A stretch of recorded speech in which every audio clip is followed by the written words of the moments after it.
ধানমন্ডি ৩২ নম্বর বাড়িতে ছাত্র আন্দোলন এবং ভাঙচুর। দেশের জনগণ কি মরে গেছে?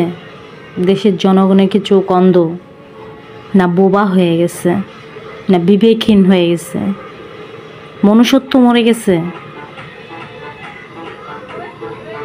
এই ছাত্ররা আজকে ডক্টর ইউনূস সমন্বয়ক উপদেষ্টাদের উস্কানিতে আজকে এত বড় একটা কাজ করতে পারছে। কোথায় আজ বিএনপি দলের লোকেরা? কোথায়?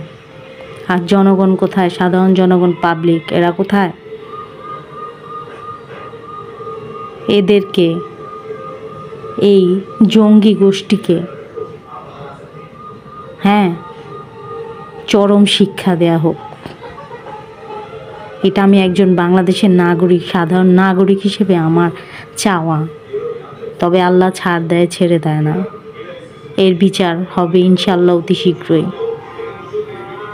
আর আপনারা যারা সাধারণ জনগণ, পাবলিক আছেন, তারা চোখ নাক কান বন্ধ করে বসে থাকেন বিবেকহীন হয়ে, আর ওদের অত্যাচার, অন্যায় অত্যাচার সহ্য করেন।